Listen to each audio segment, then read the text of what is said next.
The morning light filtered through the lace curtains of Eva Monroe's kitchen window, casting delicate shadows across the worn wooden table where she sat, holding a cup of coffee that had long since grown cold.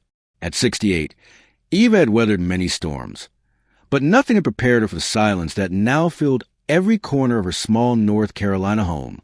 It had been 3 days since Brian's funeral, 3 days since she'd watched him lower her husband of 40 years into the red clay earth, and still, the house felt like it was holding its breath. She traced her finger along the rim of the coffee cup, the same blue ceramic mug Brian had drunk from every morning for the past decade. The kitchen still smelled faintly of his aftershave and the motor oil that never quite washed out from under his fingernails.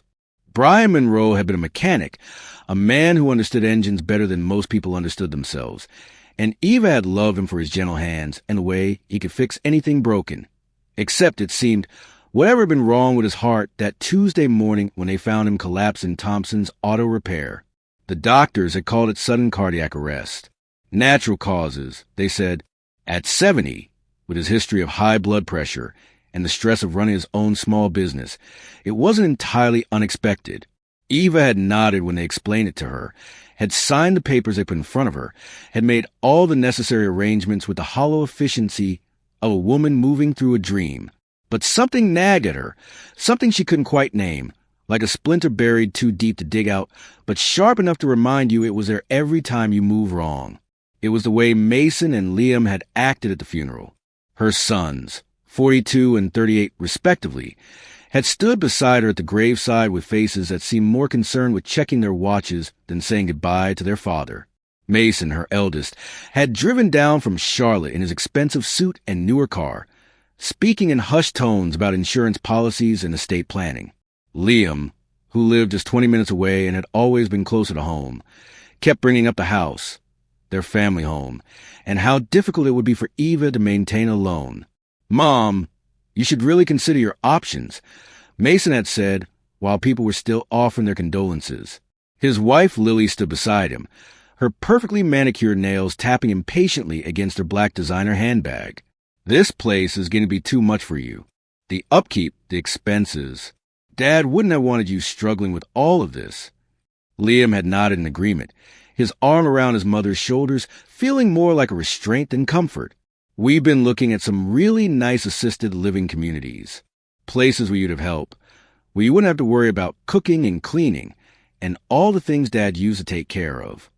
Eva had pulled away from her younger son's embrace, something cold settling in her stomach. Brian had been gone less than a week, and already they were making plans for her life, discussing her future as if she were a problem to be solved rather than a grieving widow who deserved time to mourn. She tried to tell herself they meant well, that they were worried about her, but the urgency in their voices didn't match their concern. It felt like something else entirely, something that made her skin crawl. Now, sitting alone in her kitchen with the silence pressing against her eardrums like water, Eva pulled her late husband's plaid flannel shirt tighter around her shoulders.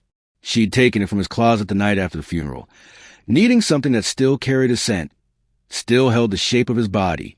The shirt was too big, hanging loose on her small frame, but it felt like armor against the loneliness that threatened to swallow her whole.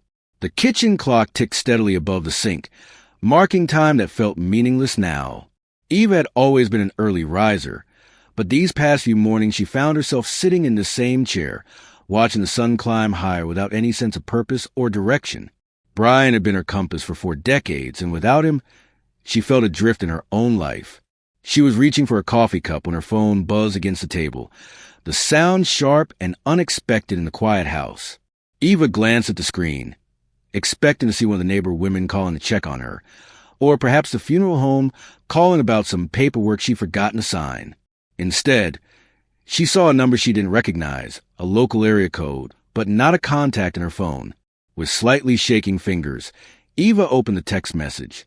The words that appeared on her screen made her blood turn to ice water in her veins. "I am still alive. Do not trust anyone." The phone slipped from Eva's hands, clattering onto the wooden table. She stared at the screen, her heart hammering against her ribs like a trapped bird. The message was still there, Stark black letters against a white background, as real as the morning sunlight streaming through her windows. For a moment, she thought she might be losing her mind, that grief had finally taken its toll, and she was seeing things, imagining messages from beyond the grave. But the phone was solid and real in her trembling hands when she picked up again. The message was time-stamped just minutes ago. Someone, somewhere, had sent this to her. Someone who knew about Brian, who knew she would understand what those 6 words meant, who wanted her to know something that made her question everything she'd been told about her husband's death. Eva's breathing came in short, shallow gasps as she read the message again and again. I am still alive. The words seemed to pulse on the screen, and with each reading, they felt less like a mistake or a cruel prank and more like a warning. A message from Brian himself, somehow reaching across whatever divide separated the living from the dead to tell her something crucial. Do not trust anyone. The second part of the message hit her like a physical blow. If Brian was somehow still alive, if this message was real and not the product of her grief-stricken imagination, then everything about his death was a lie. The heart attack, the natural causes, the gentle explanations from doctors who shook their heads and spoke about the unpredictability of the human body. All of it false, all of it covering up something darker.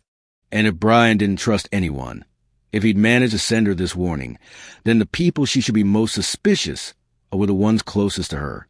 The ones who'd been so quick to make plans for her future, so eager to discuss insurance policies and living arrangements before Brian was even cold in the ground. Her sons. Eva set the phone down carefully, as if it might explode if she moved too quickly. Outside, a cardinal landed on the bird feeder Brian had hung from the old oak tree, its red feathers brilliant against the green leaves. She watched it peck at the seeds, its movements quick and alert, constantly checking for danger. That's what she needed to be now. Alert, careful, watching for signs she'd been too trusting to see before. The house felt different suddenly, not like the safe haven she and Brian had built together, but like a stage where she'd been playing a role of grieving widow while other people moved the scenery around her, preparing for the next act, an act where she might not have a part to play at all. Eva pulled Brian's shirt tighter around her shoulders and reached for a coffee cup with hands that had stopped shaking. If her husband was somehow still fighting, still trying to protect her from wherever he was, then she owed it to him, and to herself, to figure out what he was trying to tell her. She owed it to 40 years of marriage and a love that had apparently been worth killing for. The cardinal flew away, but Eva remained seated at her kitchen table, planning her next move in a game she was only beginning to understand she'd been playing all along. The insurance office smelled like stale coffee and copy machine toner, a sterile space designed to discuss life's uncertainties in the most clinical terms possible. Eva sat across from Mr. Jameson, Brian's insurance agent for the past 15 years, her purse clutched in her lap, and her late husband's plaid shirt hidden beneath a navy cardigan. 3 days had passed since the mysterious text message, 3 days of sleepless nights and careful observation of her son's behavior whenever they called or visited. I'm so sorry for your loss, Mrs. Monroe, Mr. Jameson was saying, his hands folded over a manila folder that seemed too thin to contain a man's entire life. Brian was a good man, one of the most honest people I've ever worked with, never missed a premium payment, never tried to claim something that wasn't legitimate. Eva nodded, but her attention was focused on a folder. Inside those papers lay the truth about Brian's insurance policy. Information her son seemed surprisingly well informed about for men who'd rarely shown interest in their parents' financial affairs. Mason had mentioned specific figures at the funeral, numbers that had seemed too precise for casual knowledge. I want to go over the policy details with you, Mr. Jameson continued, opening the folder and spreading several documents across his desk. Now, I have to tell you, there were some changes made to the policy recently. Brian came in about 6 months ago, wanting to increase his coverage. Eva's chest tightened. Increase it? By how much? Well, he more than tripled it, actually. Took it from $100,000 to $350,000. Said he wanted to make sure you'd be comfortable if anything happened to him. Mr. Jameson's expression was puzzled, as if he was trying to solve a riddle. It was unusual, to be honest. Most people Brian's age are looking to reduce their premiums. not increase their coverage. But he was insistent. The room seemed to tilt slightly around Eva. Brian had never mentioned changing their insurance. In 40 years of marriage, they discussed every major financial decision together, from taking out their first mortgage to deciding whether they could afford to send the boys to college. Brian wouldn't have made such a significant change without talking to her about it first. He wouldn't have, unless... Did he seem well when he came in? Eva asked, her voice barely above a whisper. I mean, did he say why he wanted to increase the coverage? Mr. Jameson leaned back in his chair, his brow furrowed in concentration. Now that you mention it, he did seem different. Worried about something, maybe. He kept checking his watch, looking over his shoulder like he was expecting someone. And he asked some odd questions about the payout process, how long it would take, who would handle the claim, that sort of thing. Eva's hand began to shake in her lap. Brian had known something was wrong. He'd increase his insurance policy not because he wanted to provide for her, but because he suspected his life was in danger and wanted to make sure she'd be taken care of afterward. The realization hit her like ice water. Her husband had been trying to protect her from beyond the grave, even as he prepared for his own death. Mrs. Monroe, are you all right? Mr. Jameson's voice seemed to come from very far away. You look pale. Can I get you some water? I'm fine, Eva managed, though she felt anything but fine. Who else knew about the policy change? Did Brian mention to anyone? Well, he had his sons with him when he came in. Both of them, actually.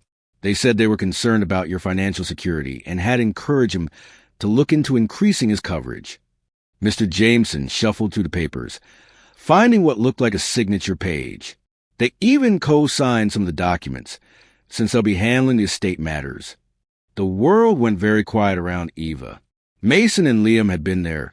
When Brian changed his insurance policy, they'd encouraged it, co-signed documents, positioned themselves as the ones who would handle estate matters. And 6 months later, Brian was dead. I need copies of everything, Eva said, her voice stronger now, fueled by a growing rage that burned away her grief-induced fog. Every document, every signature page, every piece of paper related to my husband's policy. Mr. Jameson looked surprised by her sudden firmness. Of course, Mrs. Monroe. Is there some problem I should know about?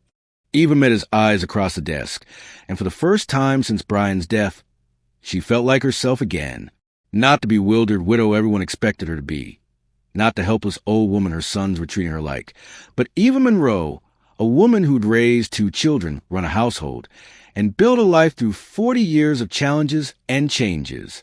I think there might be, she said. I think there might be a very big problem. An hour later, Eva sat in her car in the insurance office parking lot, a thick envelope of documents in her lap and her mind racing. The afternoon sun beat down through her windshield, but she felt cold to the bone. Everything was beginning to make a terrible kind of sense. The boys' urgency about financial matters, their pushiness about her living situation, their strange behavior at the funeral. Her phone buzzed in her purse, and Eva's heart jumped. Another text from the unknown number? But when she looked at the screen, she saw Mason's name instead. Mom, Lily and I want to take you to dinner tonight. We found some really nice retirement communities we think you should look at. One of them has an opening next month. Next month, less than 4 weeks after Brian's death, they want her out of her home and safely tucked away somewhere they can manage her affairs. Eva stared at the message, seeing it clearly for what it was. Not concern for her well-being, but urgency to complete whatever plan they'd set in motion. She thought about Brian in that insurance office 6 months ago, looking over his shoulder, checking his watch, knowing something was wrong but unable to prove it. Had he suspected his own sons were planning to kill him? Had he tried to protect her the only way he knew how, by making sure she'd have the financial resources to survive without them? Eva's fingers hovered over her phone's keyboard. She could respond to Mason the way she had been responding, with vague agreements and promises to think about their suggestions. She could continue playing the role of the helpless widow while she figured out what to do next. Or she could start pushing back, start asking the questions that were burning in her throat. Instead, she deleted Mason's message without responding and scrolled through her contacts until she found a number she hadn't called in years. Detective Ray Patterson had been Brian's friend since high school, a man who'd worked his way up from beat cop to detective in the county sheriff's department before retiring 5 years ago. He'd moved to Florida with his wife, but Eva remembered him sending a sympathy card after Brian's death. Her hands trembled as she dialed his number. Ray answered on the third ring, his voice warm with surprise and sympathy when he heard her voice. "Eva, honey, I'm so sorry about Brian. I wanted to drive up for the funeral, but Dorothy's been having some health problems and I couldn't leave her. How are you holding up?" "Ray, I need help," Eva said, her voice cracking with the weight of everything she discovered. I think Brian might have been murdered." The silence on the other end of the line stretched long enough that Eva wondered if the call had dropped. Then Ray's voice came back, no longer warm and sympathetic, but sharp and professional. "Tell me everything," he said. "And Eva, don't talk to anyone else about this until I get there. I'm booking a flight tonight." As Eva began to tell Ray about the insurance policy, the strange text message, and her son's suspicious behavior, she felt something she hadn't experienced since Brian's death. Hope. Not the false comfort people offer with casseroles and flower arrangements, but real hope that the truth might finally come to light. The cardinal was back at the bird feeder when Eva returned home, its red feathers brilliant in the late afternoon sun. This time, instead of flying away when she approached, it stayed, watching her with bright, alert eyes as she walked to the front steps of the house where she'd lived for 30 years. The house Mason and Liam were so eager for her to leave. She pulled Brian's flannel shirt closer around her shoulders and went inside to wait for Ray Patterson. Outside, the cardinal continued its vigil, a bright spot of color against the gathering dusk. Ray Patterson looked exactly as Eva remembered him, a compact man with silver hair and keen blue eyes that missed nothing. He sat at her kitchen table the next morning, his weathered hands wrapped around one of Brian's old coffee mugs, listening intently as Eva spread out the insurance documents and repeated everything she'd told him on the phone the night before.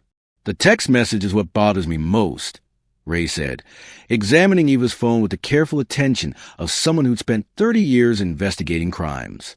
"This isn't a random number. It's from a burner phone, probably bought with cash specifically to send you this message. Someone wanted to communicate with you without being traced." Eva watched him work, feeling simultaneously relieved and terrified to have her suspicions taken seriously. But who would send it? If Brian is really gone, then who else would know what happened to him? Ray set the phone down carefully, his expression grim. Maybe someone who was there when it happened. Maybe someone who has a conscience, or someone who's scared they'll be next. He picked up the insurance documents, flipping through them with practiced efficiency. "These signatures are interesting. Both your boys signed as witnesses, but look at the dates." Eva leaned forward, squinting at the small print. The documents were dated 6 months ago, but something about the ink looked different on Mason and Liam's signatures compared to Brian's. "Their signatures look newer," Ray observed. "The ink is a slightly different color, and if you look closely, you can see they were signed with a different pen. I bet money these were added after Brian signed the original documents." The implications made Eva's stomach churn. "You mean they forged?" They might have had Brian sign what he thought were routine insurance updates, then added their own signatures later to make it look like they were involved in the decision from the beginning. Ray's expression was dark. "It's a common tactic in inheritance fraud. Make it look like the beneficiaries were part of the planning process, so their knowledge of the policy details doesn't seem suspicious." Eva stood up abruptly, pacing to the kitchen window where the morning light filtered through her lace curtains. Everything felt different now. The familiar room seemed like evidence in a crime scene, every surface potentially holding clues she'd been too trusting to notice. What do we do now? How do we prove any of this? First, we need to establish whether Brian really died of natural causes, Ray said. The autopsy would show signs of poisoning if that's what happened, but sometimes these things get missed if nobody's looking for them. We need to request a second examination. The thought of disturbing Brian's rest made Eva feel sick, but she knew it was necessary. And if they find something, then we build a case. We look at financial records, phone records, any communication between your sons in the weeks leading up to Brian's death. We trace that burner phone if we can. We gather evidence until we have enough to take to the authorities. Ray's phone rang, interrupting their conversation. He glanced at the caller ID and frowned. It's my contact at the county medical examiner's office. I called her last night after we talked. He answered the call, stepping into Eva's living room for privacy. Eva remained at the kitchen window, watching the cardinal that had become a regular visitor to her bird feeder. The little red bird seemed fearless now, comfortable in her yard in a way that reminded her of better times, when Brian was alive and their biggest worry was whether they could afford to take a vacation to the mountains. Those days felt like someone else's life now. Eva, Ray's voice from the doorway, made her turn around. His expression was grave, and she knew before he spoke that the news wasn't good. What did they find? Brian's body was cremated yesterday. The words hit Eva like a physical blow. What? But I never authorized. Your sons did. They had documents showing they were authorized to make decisions about the remains. Ray's jaw was tight with anger. The cremation was rushed through unusually fast. Bodies are typically held longer, but somehow this one got priority processing. Eva sank into her chair, her legs suddenly unable to support her weight. Without Brian's body, they had no way to prove he'd been poisoned, no way to gather the physical evidence that might have supported their suspicions. Her sons had eliminated the most crucial piece of evidence, and they'd done it with her name on the authorization papers. I never signed anything about cremation, she whispered. Brian wanted to be buried. We picked out our plots together 20 years ago. He was terrified of fire. He would never have wanted to be cremated. I know, Ray said gently, sitting back down across from her. This tells us we're on the right track, but it also means they're covering their tracks very efficiently. These aren't impulsive crimes of passion, Eva.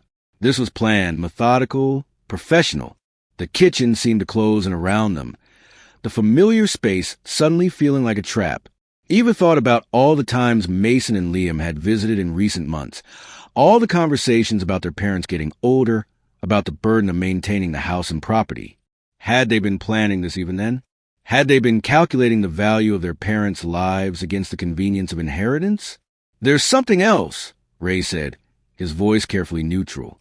I did some checking on your boys' financial situations. Mason's investment firm is under investigation by the SEC for fraud.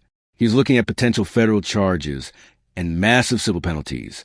Liam's construction business filed for bankruptcy last month. Eva stared at him, trying to process this new information. Bankruptcy? But he just bought a new truck. He's been talking about expanding the business. People in financial trouble often spend money. They don't have to maintain appearances, Ray explained.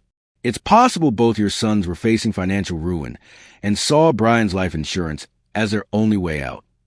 The phone on Eva's kitchen table buzzed with an incoming text. Both she and Ray looked at it, and Eva's heart began to race when she saw it was from the same unknown number that had sent the warning about Brian. With shaking fingers, she opened the message. They're coming for you next. Tonight, get out of the house. Ray was already standing, his hand moving instinctively toward where his service weapon used to be. Pack a bag. Right now. We're leaving. But this is my home, Eva protested, even as fear flooded through her system. I can't just... Eva, listen to me. Ray's voice was sharp with urgency. Whoever's sending these messages has inside information. They knew about Brian, and now they're warning you about immediate danger. We don't have time to debate this. As if summoned by his words, Eva heard the sound of car doors slamming in her driveway. Through the kitchen window, she could see Mason's expensive sedan and Liam's pickup truck parked behind her own car, blocking her in. Both her sons were walking toward the front door, their faces set with grim determination. Back door, Ray whispered, grabbing Eva's arm. Do you have somewhere we can go? Eva's mind raced through options.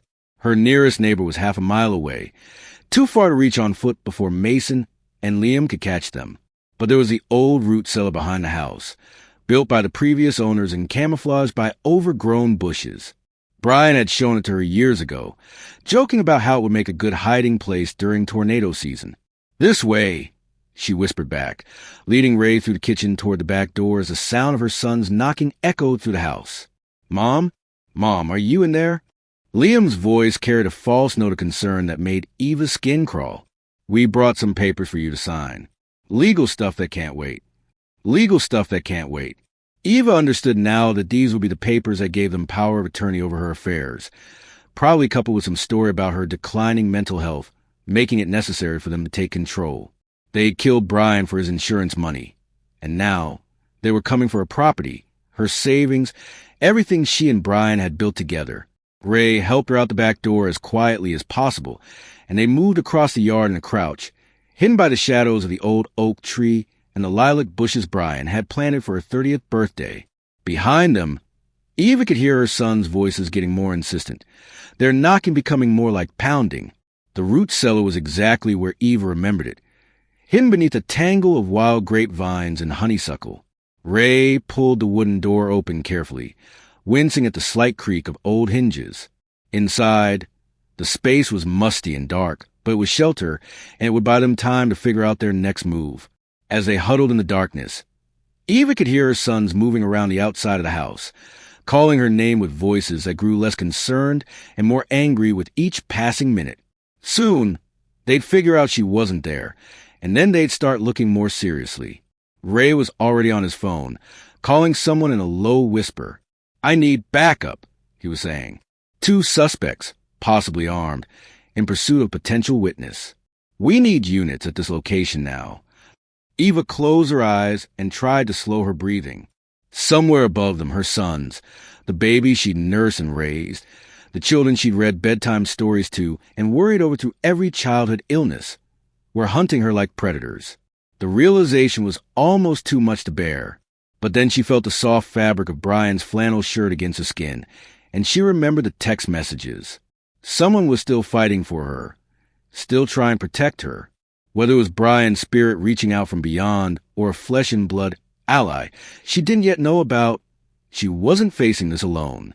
In the distance, she could hear sirens approaching. Ray's backup was coming, and soon this nightmare might finally be over. The interview room of the county sheriff's office was painted an institutional green that reminded Eva of hospital waiting rooms, places where people sat in uncomfortable chairs and waited for news that would change their lives forever. She sat across a metal table from Detective Sarah Chun, a woman in her 40s with kind eyes and a patient manner that reminded Eva of her favorite teacher from decades past. "Mrs. Monroe, I want you to know how brave you are for coming forward with this information," Detective Chun was saying. "False accusations against family members are rare, which unfortunately means that when real crimes do occur, they often go undetected for much longer than they should." It had been 6 hours since Ray's phone call had brought police to Eva's house. 6 hours since Mason and Liam had been arrested for trespassing and questioned about their father's death. Eva's hands were still shaking from the adrenaline, but her mind felt clearer than it had since Brian's funeral. Finally, someone with official authority was taking her suspicions seriously. "The cremation was definitely irregular," Detective Chin continued, flipping through a thick file of papers. "Your sons use a power of attorney document that appears to have been forged. The notary stamp doesn't match any registered notaries in this county, and the witness signatures don't correspond to real people. They also paid a premium to rush the cremation through, which destroyed the most important evidence we might have had." Eva nodded, feeling a familiar stab of grief. Even in death, Brian was being taken away from her piece by piece. "What about the text messages? Have you been able to trace them?" "That's where things get interesting." Detective Chin leaned forward, her expression becoming more intense. "The phone that sent those messages was purchased 3 days before your husband's death. Cash transaction, no ID required, from a convenience store about 50 miles from here. But here's what's puzzling. The messages were sent from locations very close to your house. Someone has been watching your property, probably for weeks." The thought made Eva's skin crawl. While she'd been grieving, while she'd been struggling with the loneliness and silence, someone had been out there in the darkness, observing her daily routines, tracking her movements. "Do you think it's someone who was involved in what happened to Brian?" "Possibly. Or it could be someone who witnessed something and is afraid to come forward officially. We're still working on that angle." Detective Chin pulled out another folder, this one labeled with Mason's name. We've been looking into your son's finances, and what we found paints a pretty clear picture of motive. Eva braced herself, knowing that whatever she was about to learn would make the betrayal even worse. Mason's investment firm was facing federal fraud charges that could have resulted in millions of dollars in fines and potential prison time. He'd already mortgaged his house twice to pay legal fees, and his business accounts were frozen pending the investigation. Detective Chen's voice was professionally neutral, but Eva could hear the underlying anger. Liam's construction company had defaulted on 6 major contracts in the past year. He owed nearly $200,000 to suppliers and subcontractors, and his personal bankruptcy filing was rejected because the court suspected he was hiding assets. Eva closed her eyes, trying to reconcile this information with the son she thought she knew. Mason had always been ambitious, sometimes ruthlessly so, but she never imagined he was capable of fraud. Liam had always struggled with money management, but bankruptcy seemed impossible for someone who worked as hard as he did. Between the two of them, they needed at least $500,000 just to avoid criminal prosecution and financial ruin. Detective Chen continued, "Your husband's life insurance policy would have provided $350,000, and if something happened to you as well, they'd inherit the house and whatever savings you and Brian had accumulated. Something happened to me as well." Eva repeated the words slowly, letting their full meaning sink in. "They were planning to kill me too." "We believe so, yes. The papers they brought to your house yesterday were designed to give them power of attorney over your affairs and to have you declared mentally incompetent. With those documents in place, they could have had you committed to a care facility and taken control of your assets. Or..." Detective Chun didn't need to finish the sentence. Eva understood that her son's plans might have been even more final than institutional care. If they'd been willing to kill their father, their mother wouldn't have posed much more of a moral obstacle. "Mrs. Monroe, I need to ask you some difficult questions about your husband's final weeks. Did he seem worried about anything? Did his behavior change in any way?" Eva thought back to those last few months, trying to see past her grief to remember details that had seemed unimportant at the time. He was more careful about things. He started locking doors that we'd never locked before, his workshop, even the storage shed. He began keeping important papers in a safe deposit box instead of in a house. And he was asking me questions about my daily routine, when I went to the grocery store, when I visited friends, things like that. It sounded like he suspected something but didn't know how to protect you without alerting the people he was suspicious of, Detective Chin observed. The insurance policy increase makes more sense in that context. He was trying to ensure your financial security if something happened to him, but he couldn't risk telling you why without putting you in more danger. The interview room door opened, and Ray Patterson entered with another man Eva didn't recognize. Ray's expression was grim but satisfied, like someone who just confirmed a suspicion they'd hoped was wrong. "Eva, this is Agent Marcus Webb from the FBI. The financial fraud case against Mason's company is federal, which means they have jurisdiction over related crimes." Ray sat down next to Eva, his presence immediately comforting. "Tell her what you found, Marcus." Agent Webb opened his own folder, revealing what looked like bank records and phone bills. "We've been monitoring your son's communications as part of the ongoing fraud investigation. 3 days before your husband's death, Mason made several calls to a man named Victor Kowalski, a former client who had connections to, shall we say, people who specialize in making problems disappear." Eva felt the blood drain from her face. This was beyond family betrayal, beyond greed or desperation. This was organized crime, professional killers, a level of evil she'd never imagined her sons could be involved with. "We haven't been able to locate Kowalski yet, but we believe he's the one who actually administered whatever substance killed your husband. The cremation was probably his idea as well. He would have known how important it was to destroy the physical evidence. But if you can't find this Kowalski person, how can you prove Mason and Liam hired him?" Eva asked, her voice barely above a whisper. "We have the phone records showing Mason called him multiple times in the days before your husband's death," Agent Webb explained. "We have financial records showing a $50,000 cash withdrawal from Mason's account a day before those calls were made. And we have testimony from one of Kowalski's associates who's agreed to cooperate in exchange for leniency on his own charges." Detective Chin leaned forward again.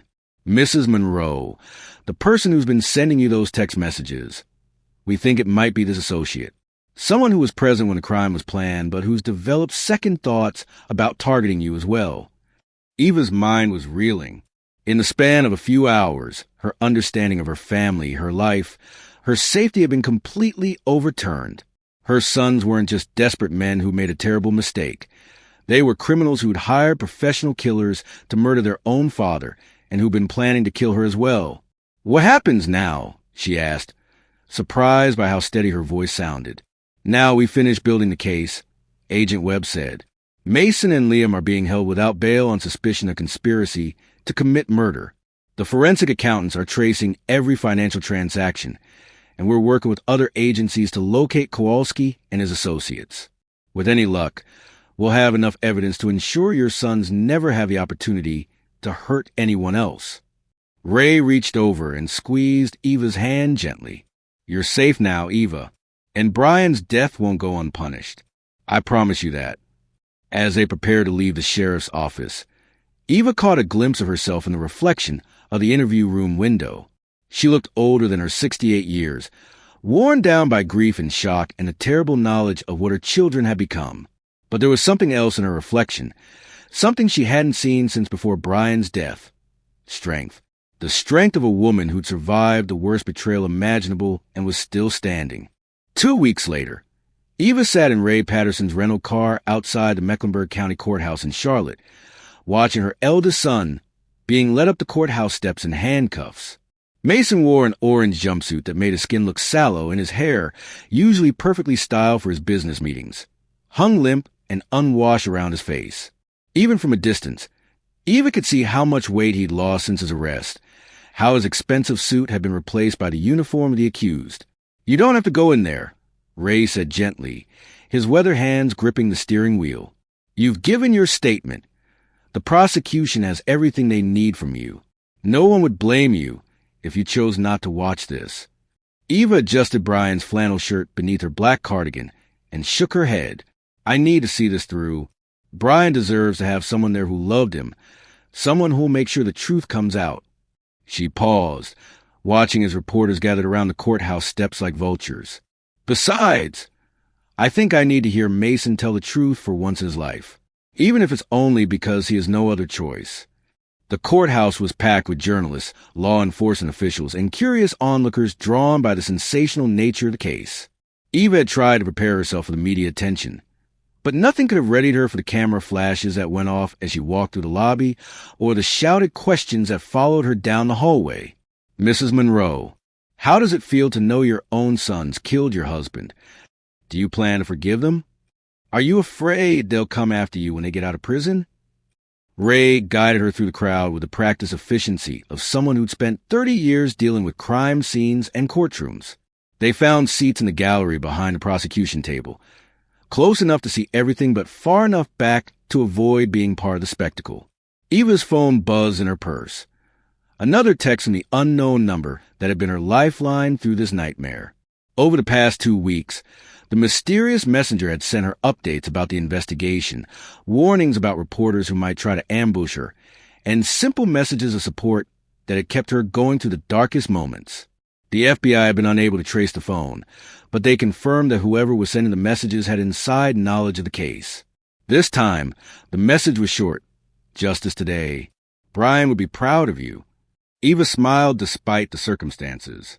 Whether the messages came from a guardian angel, a guilty conspirator, or someone else entirely, they'd become a source of comfort she'd learned to rely on. Today, as she faced the hardest part of this ordeal, she needed that comfort more than ever. The courtroom fell silent as Mason was brought in by 2 bailiffs. He looked around the packed room with the expression of someone who'd never expected his private business to become public spectacle. His eyes found Eva in the gallery, and for a moment, she saw something that might have been remorse flash across his face. But it was gone so quickly she couldn't be sure it had ever been there. "All rise," the bailiff called, and Eva stood along with everyone else as Judge Patricia Hawkins entered the courtroom. Judge Hawkins was a woman in her 50s with steel gray hair and a reputation for being tough but fair, exactly what this case needed. The prosecutor, Assistant District Attorney Michael Torres, was a young man with the kind of focus intensity that reminded Eva of Brian when he was working on particularly difficult engine repair. He'd spent hours with Eva over the past 2 weeks, preparing her for this moment and explaining how the legal process would unfold. Your Honor, ADA Torres began, the state will prove that the defendant, Mason Brian Monroe, conspired with his brother Liam and a professional killer named Victor Kowalski to murder their father, Brian Monroe, in order to collect a $350,000 life insurance policy. We will show that this was not a crime of passion, but a carefully planned murder motivated by greed and enabled by the defendant's complete lack of regard for human life. Mason's defense attorney, a well-dressed woman named Patricia Stevens, stood to offer her opening statement. Ladies and gentlemen of the jury, my client is not a killer. Mason Monroe is a businessman who made some poor financial decisions, yes, but that doesn't make him a murderer. The prosecution's case is built on circumstantial evidence and the testimony of career criminals who are willing to say anything to reduce their own sentences. Eva listened to both lawyers present their versions of events, but her attention kept drifting to Mason himself. This was the little boy she'd taught to ride a bicycle, the teenager she'd helped with homework, the young man she'd been so proud of when he'd gotten his business degree and started his own company. Where had she gone wrong? What had she missed in his childhood that had allowed him to become someone capable of killing his own father? The first witness was Agent Webb, who methodically walked the jury through Mason's financial troubles and the phone calls to Victor Kowalski. The evidence was devastating. Bank records, phone logs, and surveillance footage that painted a clear picture of a man desperate enough to kill for money. Then came the testimony that Eva had been dreading. Tony Marcelli, Victor Kowalski's former associate, who'd agreed to testify in exchange for a reduced sentence on his own charges. Marcelli was a small, nervous man who looked like he'd rather be anywhere else in the world than in this courtroom. Victor got a call from this guy Mason, Marcelli testified, his voice barely audible. Said he had a problem that needed to be solved permanently. Offered 50 grand cash, no questions asked. What kind of problem? 88 Torres asked. His old man said the guy was suspicious, might figure out what was going on with the family business. Victor was supposed to make it look natural. Heart attack, stroke, something like that. Eva felt the courtroom spinning around her as Marcelli described the planning process. The decision to use digitalis to induce cardiac arrest. The timing designed to coincide with Brian's regular morning routine at the auto shop. Every detail was a knife in her heart. Confirmation of how calculated and cold-blooded her husband's murder had been. Did the defendant say anything about his mother? 88 Torres continued. Marcelli shifted uncomfortably in his chair. Yeah, he said she might be a problem too. Eventually, Victor was supposed to wait and see if she figured anything out, and if she did... He trailed off, but the implication was clear. Eva's hands clenched in her lap. Not only had Mason killed his father, but he'd been prepared to kill her too if she'd gotten too close to the truth. The only thing that saved her was mysterious text messages that had warned her in time. As the day wore on, witness after witness painted a picture of Mason as a man who crossed every moral boundary in pursuit of money and power. His business partners testified about the fraud that had led to the federal investigation. His own employees described how he'd blamed them for his company's problems while secretly siphoning money into offshore accounts. But it was Liam's testimony that broke Eva's heart completely. Her younger son, who'd agreed to testify against Mason in exchange for a lighter sentence, took the stand looking like a broken man. Mason told me Dad was getting suspicious, Liam said, his voice thick with tears. He said Dad had been asking questions about the insurance policy, looking at our financial records. Mason said if Dad figured out what we were doing, we'd all go to prison. So you agreed to have your father killed? 88 Torres asked. Liam broke down completely then, sobbing in a way that reminded Eva when he was 5 years old and had fallen off his bicycle. I never thought, I knew we were in trouble, but I never thought Mason would actually... I thought he was just talking, just scared and saying crazy things. But you didn't try to stop him? No, Liam whispered. I didn't try to stop him. And I've got to live with that for the rest of my life. Eva watched her younger son fall apart on the witness stand. And for the first time since this nightmare began, She felt something like pity for one of her children. Liam had always been weak, easily influenced, desperate to please his older brother. That didn't excuse what he'd done, but it helped Eva understand how a frightened, financially desperate man might have convinced himself that he was just going along with a plan rather than actively participating in murder. As the court recessed for the day, Eva remained in her seat long after most of the spectators had left. Ray sat beside her in comfortable silence, understanding that she needed time to process everything she'd heard. Mrs. Monroe? A voice behind her made her turn around. It was ADA Torres, his expression sympathetic but professional. I want to let you know that we expect the jury to begin deliberations tomorrow afternoon. Given the strength of the evidence, I'm confident we'll get a conviction. Eva nodded, but she wasn't thinking about legal victories or justice being served. She was thinking about the little red cardinal that still visited her bird feeder every morning, the one that had somehow become a symbol of hope in her darkest hours.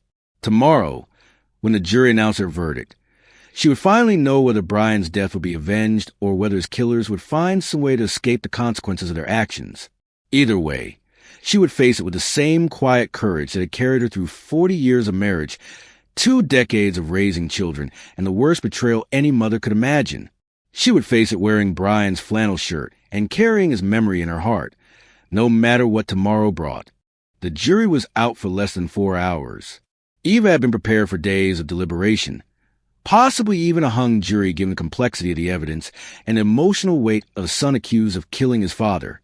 Instead, she received a call from ADA Torres at 2 in the afternoon, his voice tight with barely controlled satisfaction.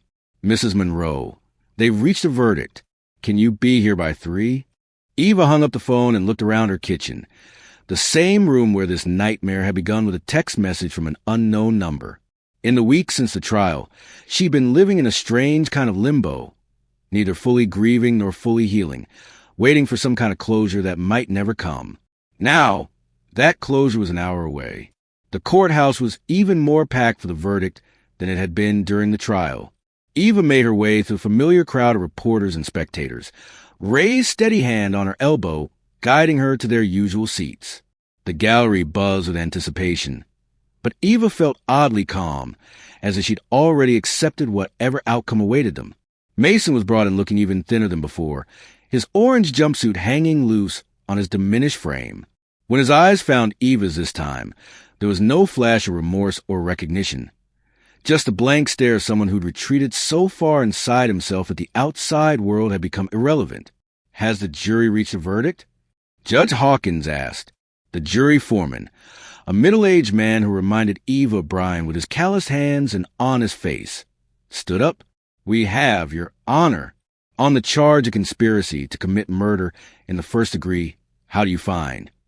Guilty. The word at the courtroom like a thunderclap. Eva heard gasps from the gallery, the scratch of pencils as reporters scribbled notes, the quiet sobs of someone she couldn't identify. But all she could focus on was Mason's face, watching for some reaction that would tell her there was still something human left in the son she'd raised.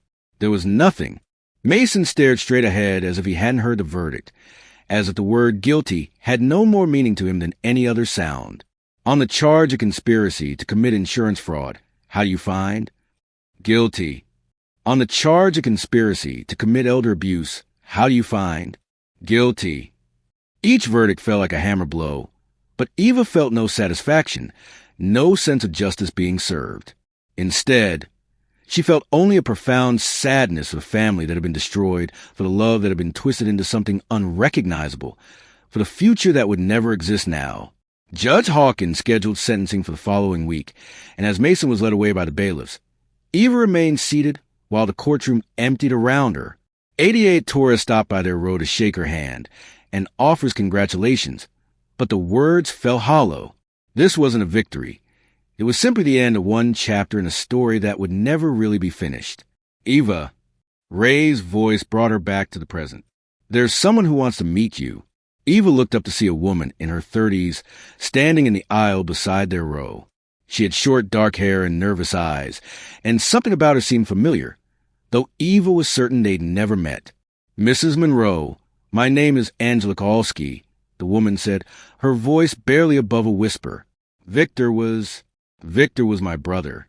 Eva's blood ran cold. This was the sister of the man who'd killed Brian, the professional killer who'd turned murder into a business transaction. What do you want? Angela looked around the nearly empty courtroom, then sat down in the row behind Eva. I wanted to apologize, and I wanted to give you something that belongs to you. She pulled out an old cell phone, the kind of cheap burner phone that could be bought at any convenience store. I'm the one who's been sending you the text messages.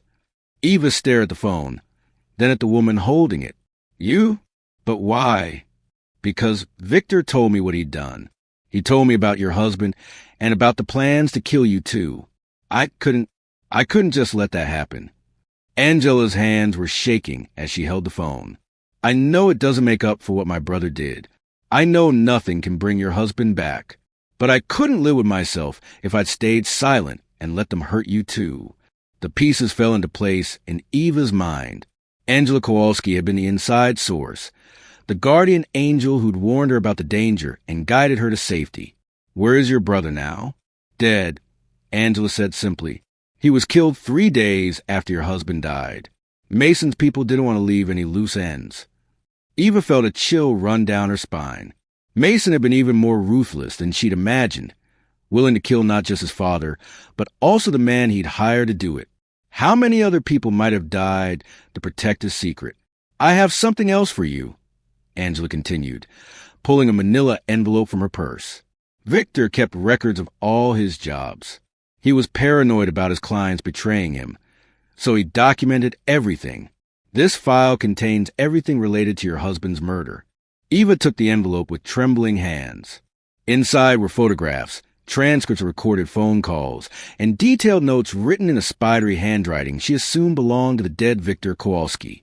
The methodical documentation of her husband's murder was nauseating, but it was also comprehensive proof of Mason and Liam's guilt.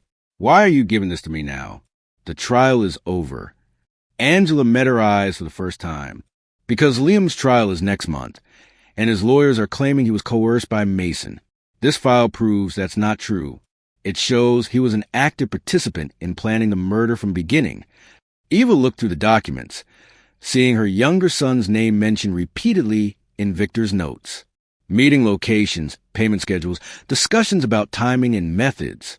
Liam had been a reluctant participant dragged along by his older brother. He'd been a full partner in planning their father's death. Thank you, Eva said finally, though the words felt inadequate. Angela Kowalski had risked her own safety to protect a stranger, had carried the burden of her brother's crimes while working to prevent further bloodshed. I'm leaving town tonight, Angela said, standing up, starting over somewhere new.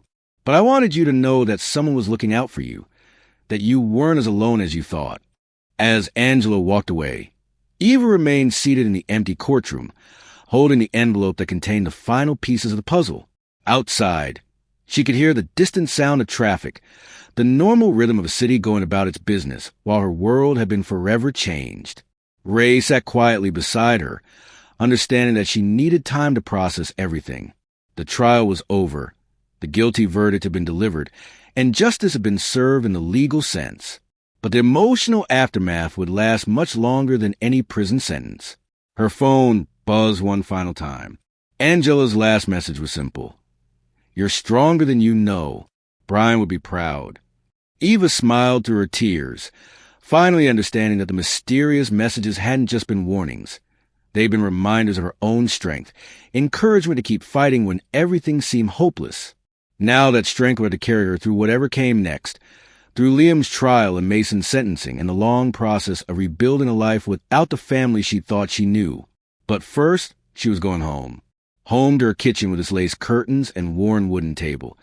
To the bird feeder where the cardinals still came every morning. To the quiet spaces where she and Brian had built 40 years of memories that no amount of betrayal could erase. She would wear his flannel shirt and tend his garden and remember the man he'd been, not the way he died, but the way he lived, with love, with integrity, with the quiet courage to protect the people he cared about even when he knew it might cost him everything. 6 months after Mason's sentencing, Eva stood in her garden with dirt under her fingernails and the morning sun warming her face.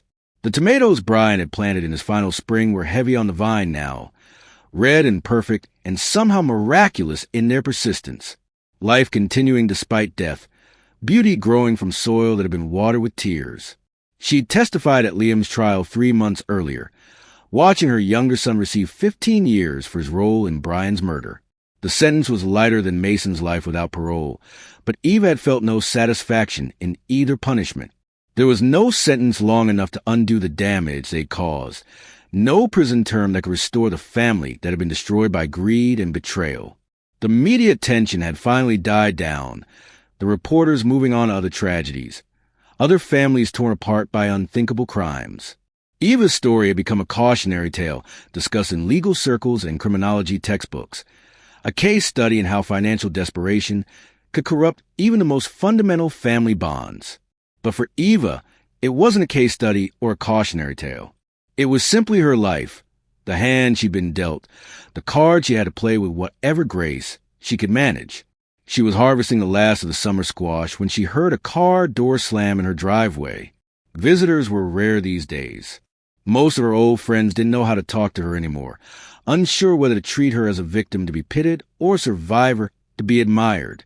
The few family members who remained, distant cousins and an elderly aunt, sent cards on holidays but maintained a careful distance from the scandal that had consumed the Monroe name. Eva straightened up, brushing dirt from her hands as she walked toward the house. Through the screen door, she could see a woman standing on her front porch, someone she didn't recognize at first glance. As Eva got closer, she realized it was Lily, Mason's wife, whom she hadn't seen since before the arrests. Lily looked different. The designer clothes and perfect makeup were gone, replaced by jeans and a simple blouse. Her hair pulled back in a practical ponytail. She looked tired, older, worn down by the weight of being married to a murderer. "Eva," Lily said as Eva approached the porch. "I hope it's okay that I came. I know you probably don't want to see me." Eva paused at the bottom of the porch steps, studying the woman who had once been so dismissive of their simple life, so eager for Mason to distance himself from his blue-collar parents. "What do you want, Lily?" "To apologize, and to give you something." Lily held out a small wooden box that Eva recognized immediately. It was Brian's jewelry box, the one where he kept his watch and his wedding ring, and the tie clip Eva had given him for their 20th anniversary. Mason had this, Eva said, taking the box with trembling hands. "I looked for it after he died, but it wasn't with his things." Mason took it the day after the funeral. He said he wanted something to remember his father by. Lily's voice was bitter with irony. "I found it last week when I was packing up the house. I thought you should have it back." Eva opened the box carefully. Everything was there exactly as Brian had left it. His watch with a scratched crystal, his simple gold wedding band, the tie clip she'd saved for months to buy him. But there was something else, something that hadn't been there before, a small key she didn't recognize. "What's this?" Eva asked, holding up the key. Lily's expression became puzzled. "I don't know. Mason must have put it there. He was always hiding things, always worried about someone finding his secrets." Eva turned the key over in her palm. It was small and brass, the kind that might open a safe deposit box or a filing cabinet. Had Brian hidden it among his jewelry, or was this something Mason had added? Either way, it felt significant, like another piece of a puzzle she thought she'd already solved. "Lily, did Mason ever mention a safe deposit box? Somewhere he might have kept important documents." "No, but—" Lily hesitated, then seemed to make a decision. There was a storage unit. He rented it about a year before Brian died, said he needed space for business files. "I never saw what he kept there, but he was very secretive about it." Eva's pulse quickened. A storage unit rented a year before the murder, kept secret even from Mason's wife. What had he been planning that required such careful preparation? "Do you know where it is?" Lily nodded and gave Eva an address across town. "Unit 47. The rental is paid up for another 6 months." After Lily left, Eva sat at her kitchen table holding the small brass key and thinking about secrets buried within secrets. Mason was in prison for life, his crimes already exposed and punished. What could he have hidden that was worth finding now? But she thought about Brian, about the insurance policy he'd changed without telling her, about all the small preparations he'd made in his final months. He'd known something was wrong, had tried to protect her in the only ways he could. Maybe he'd left her something else, some final message or piece of evidence that had ended up in Mason's possession. Ray Patterson was visiting his daughter in Virginia, but Eva didn't want to wait for his return. She'd spent too many months letting other people take the lead in uncovering the truth about her family. This time, she would investigate on her own. The storage facility was a sprawling complex of metal buildings surrounded by chain-link fence, the kind of place where people kept the overflow from their lives. Christmas decorations and old furniture and boxes of memories they couldn't bear to throw away, but didn't have room to keep. Eva found Unit 47 easily enough. A metal roll-up door secure with a heavy padlock that looked like it would accept the small brass key. Her hands shook as she inserted the key into the lock. What if the storage unit was empty? What if this was just another dead end in a case that had already been solved? But the key turned smoothly, and the lock clicked open with a satisfying sound that seemed to echo in the humid afternoon air. Eva rolled up the door and peered into the dim interior of the storage unit. Cardboard boxes were stacked along the walls, each one labeled in Mason's neat handwriting. Financial records 2020 to 2022. Insurance documents. Legal correspondence. The organized filing system of a man who'd been very careful to document his crimes. But it was the box in the center of the unit that caught Eva's attention, the one labeled simply Dad. Inside, she found things that had belonged to Brian. Tools from his workshop, photo albums from their early marriage, even some of his clothes. Mason had taken these items not as mementos, but as trophies, evidence of his victory over the man who'd raised him. At the bottom of the box, wrapped in one of Brian's old work shirts, Eva found something that made her gasp out loud. A small tape recorder, the kind journalists used to use before everything went digital. A piece of masking tape on the side bore Brian's handwriting. For Eva, if something happens to me. Eva's hands trembled as she pressed the play button, and after a moment of static, she heard her husband's voice speaking to her across the divide between life and death. Eva, honey, if you're hearing this, then I was right about what the boys were planning. Brian's voice was steady but sad, carrying the weight of a man who discovered the worst possible truth about his children. I've been watching them, listening to their phone calls when I could.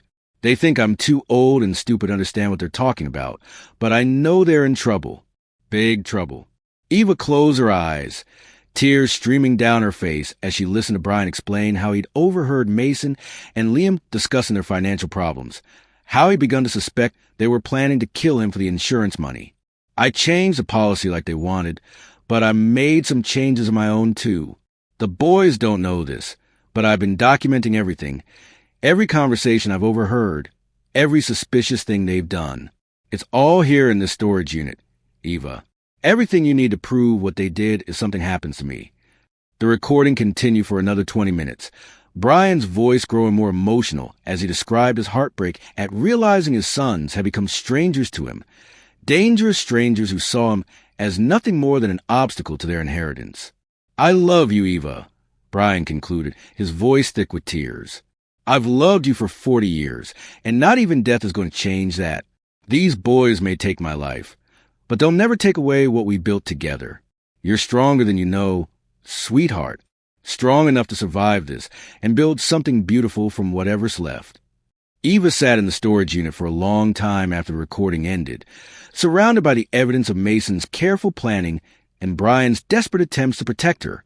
Her husband had known he was going to die, had accepted it as the price of keeping her safe, and had spent his final months ensuring that his killers wouldn't escape justice.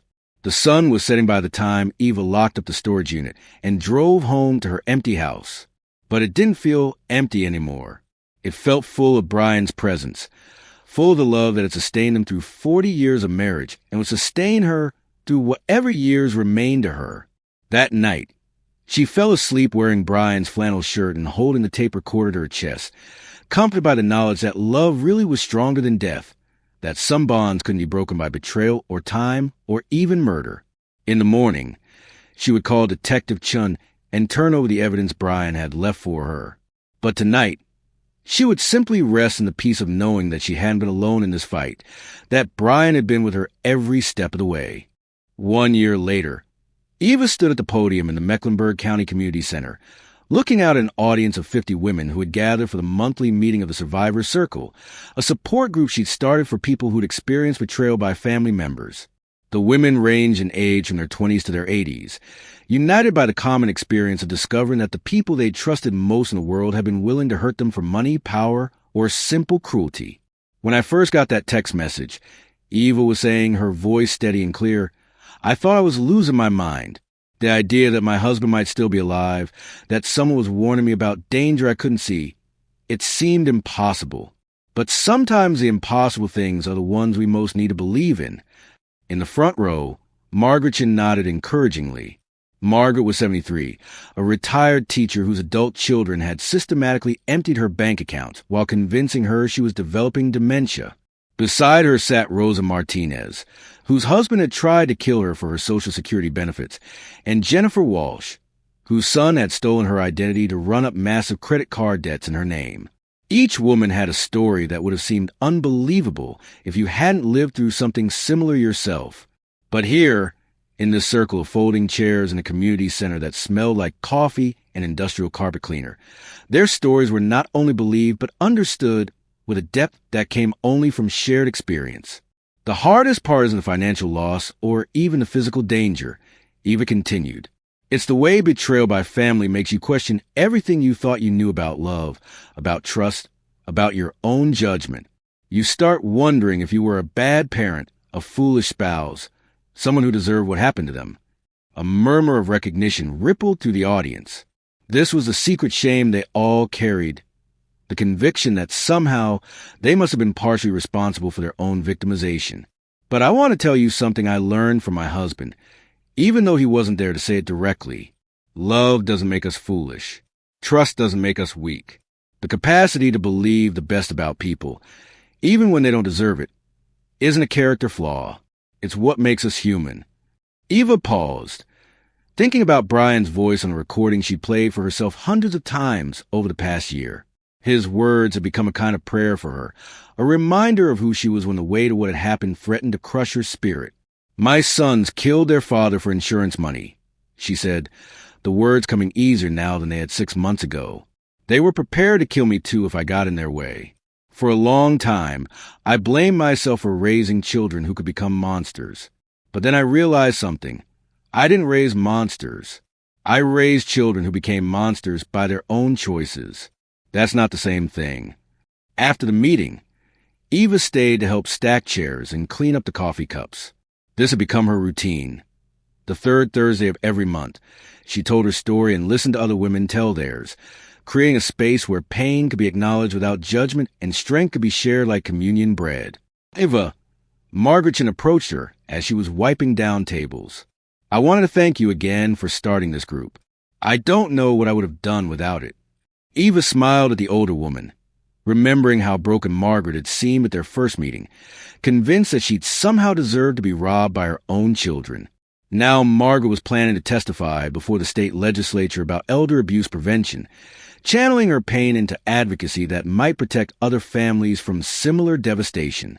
We help each other, Eva replied. That's what survivors do. The drive home took Eva through the downtown area, where she'd spent so many hours at the courthouse, watching her sons be sentenced for their crimes. She rarely came this way anymore, preferring the back roads that wound through farmland and forests, past houses where families still gathered for Sunday dinners and children still called their grandparents on birthdays. It was easier to believe in the goodness of family bonds when you didn't have to drive past a place where yours had been legally severed. But tonight, something drew her toward the courthouse square.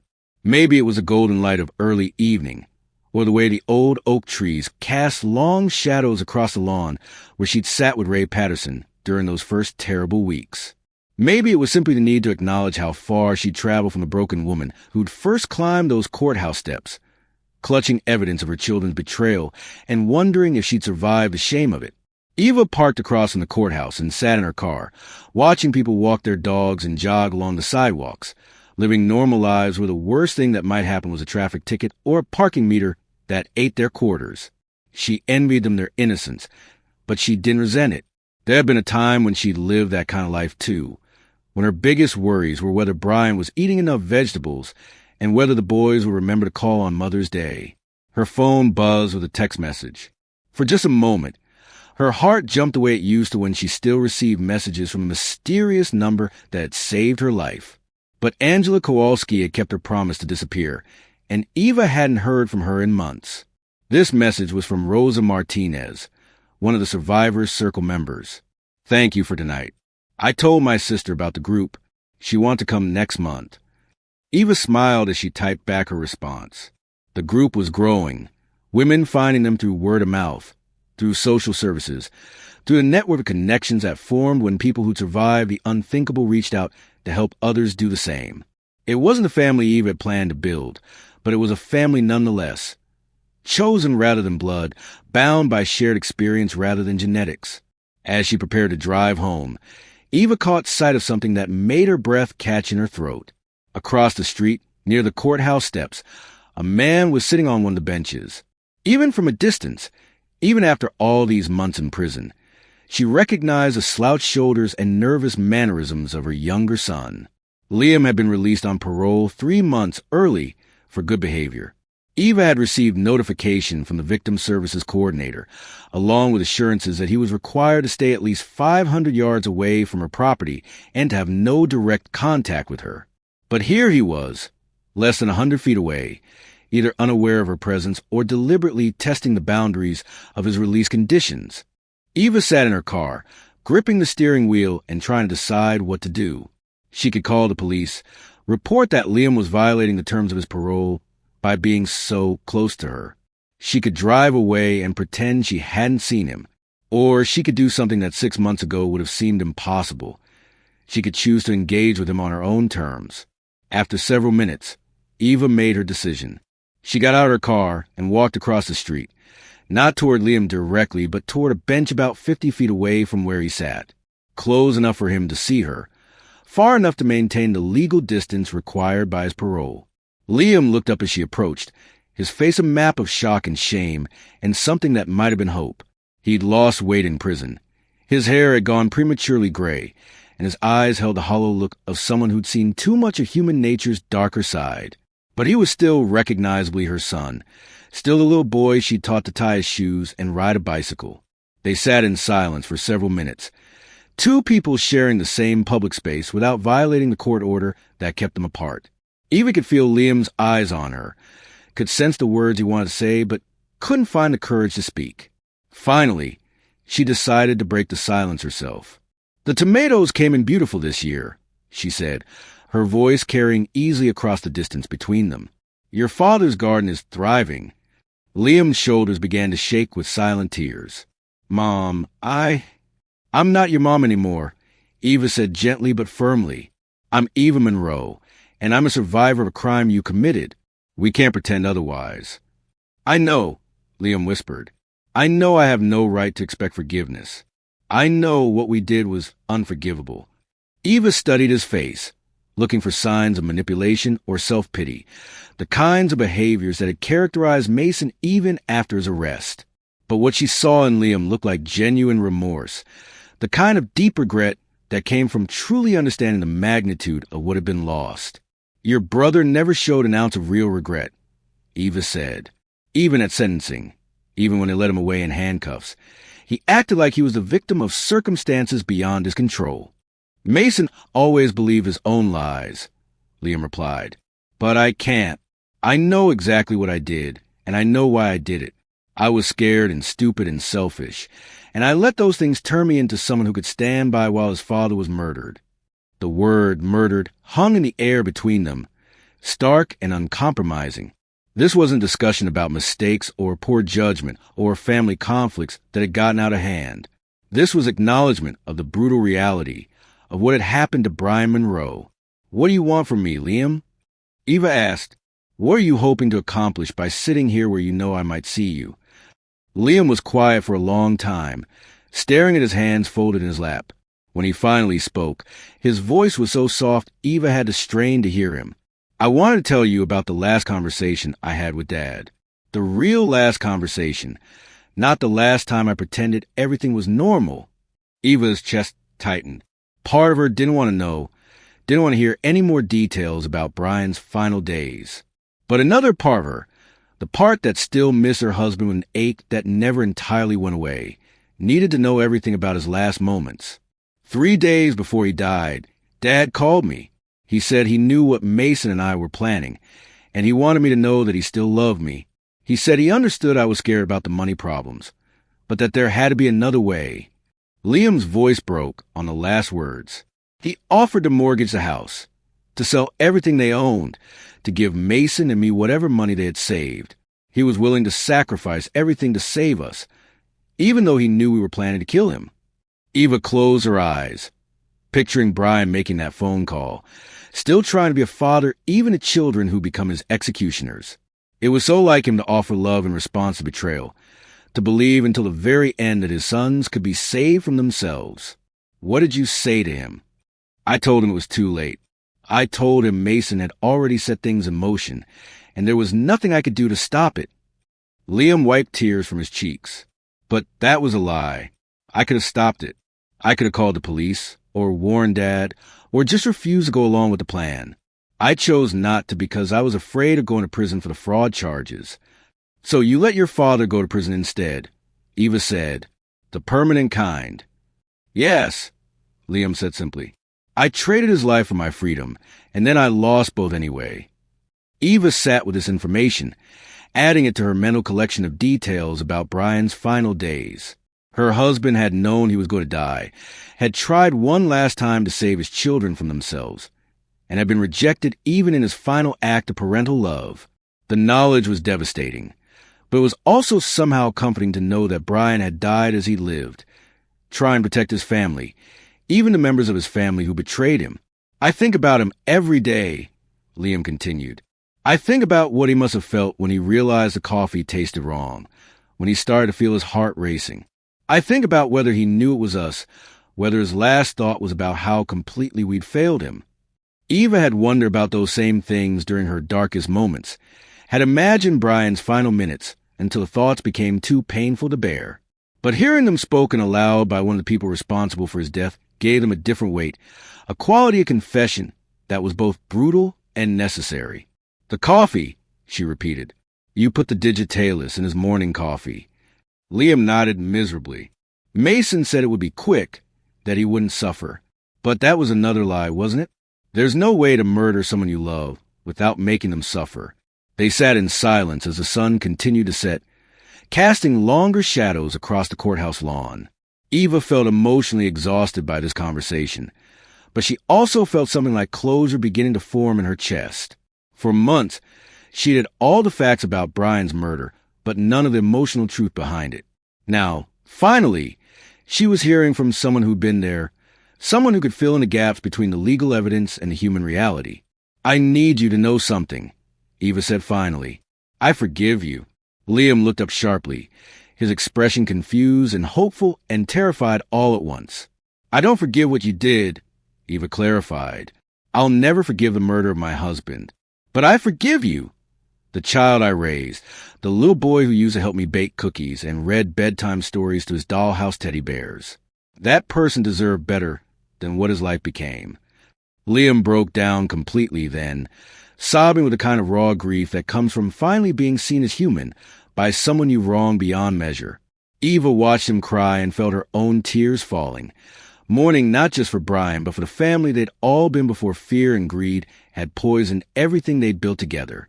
I can't undo what I did, Liam said through his tears. I can't bring him back or give you back your family. But I can promise you that I'll spend the rest of my life trying to be worthy of the forgiveness you just gave me. Eva stood up from her bench, feeling suddenly exhausted by the emotional weight of this encounter. I hope you do, she said. I hope you find a way to build something good from what's left of your life. But you need to build it somewhere away from me. I've worked too hard to heal to risk being broken again. Liam nodded, understanding that this was goodbye. Not the angry, bitter goodbye of victims and perpetrators, but the sad, necessary goodbye of a mother releasing a child who'd grown beyond her ability to love safely. As Eva walked back to her car, She felt lighter somehow, as if setting down a burden she'd been carrying without realizing its weight. Liam remained on the bench, a small figure against the darkening sky, and Eva knew this was probably the last time she'd ever see him. But it was enough.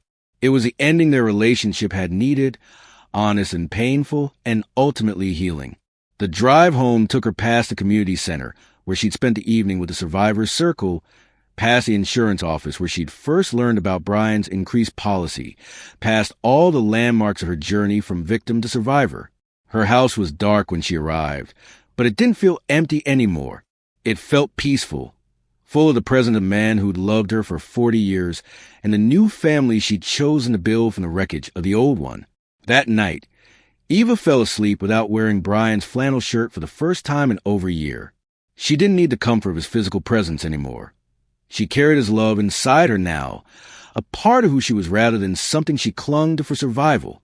In the morning, she would wake up and feed the cardinal that still visited her bird feeder, and she would tend the garden where Brian's tomatoes grew red and perfect in the North Carolina sun.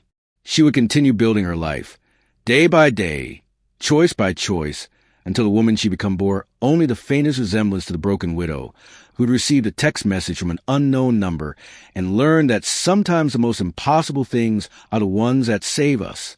The greatest victory, Eva had learned, was not in seeing her sons punished or in uncovering the truth about Brian's death. The greatest victory was in choosing to step onto her front porch each morning, choosing to believe that there was still love in a world worth fighting for, choosing to build something beautiful from the ashes of what had been destroyed. It was in signing her name not as a victim but as a survivor, and then opening the door to whatever came next. Thank you for watching the video. Please comment with number 1 to let me know you have watched the whole video. Please like the video. Subscribe to the channel and turn on the notification bell to always receive new videos as soon as possible. Eva Monroe's story teaches us that the most profound betrayals often come from those closest to us, but they don't have to define our future. Her journey reveals 3 crucial life lessons we can apply today. First, trust your instincts. When something feels wrong, it usually is. Eva's initial unease about her son's behavior after Brian's death was her subconscious recognizing danger her heart didn't want to accept. In our daily lives, that gut feeling about a relationship, business deal, or family dynamic deserves our attention. Second, financial desperation can corrupt even the strongest family bonds. Eva's sons weren't born evil. They made increasingly compromising choices that led to an unthinkable act. This reminds us to address financial problems transparently within families and seek help before desperation drives us to harm those we love. Finally, healing doesn't mean forgetting. It means choosing to build something meaningful from our pain. Eva transformed her tragedy into purpose through the survivor circle, helping other women navigate family betrayal. When life delivers devastating blows, we can choose to become bitter or become better, victims or advocates. The greatest strength isn't in avoiding life storms. It's in learning to dance in the rain while helping others find their footing. Thank you for watching the video. Please comment with number 1 to let me know you have watched the whole video. Please like the video. Subscribe to the channel and turn on the notification bell to always receive new videos as soon as possible.